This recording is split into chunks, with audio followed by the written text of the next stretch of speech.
Day 12. Day 13.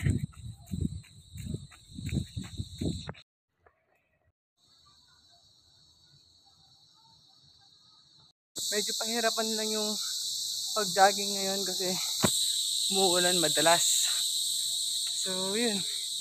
Sa mga cloudy days or mga time na kahit konti-konti lang yung patak, hindi na nakatakbo.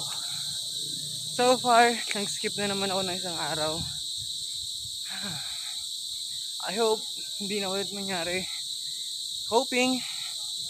And so far, yung result ng pagtatakbo or pag-walking, medyo nalesen yung depression ko, nalesen yung isolation. I mean, meron pa rin akong tendency mag-isolate, pero hindi siya ganun kahirap kasi sa tulad ng dati.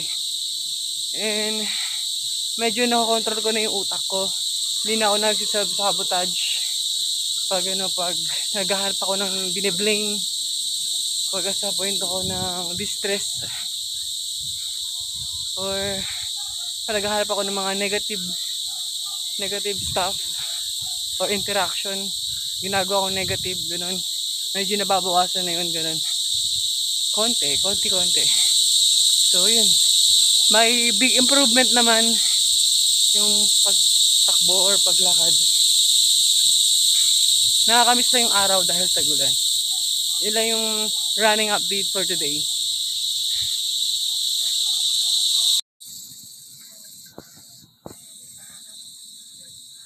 Diyan, masyado na tayo nakaduo sa cellphone natin.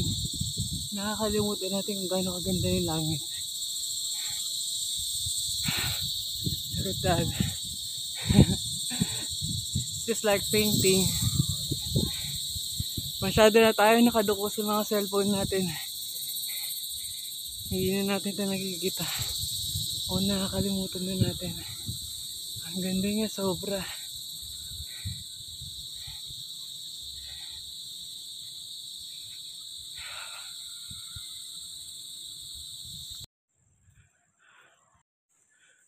So, this is the end of day 13.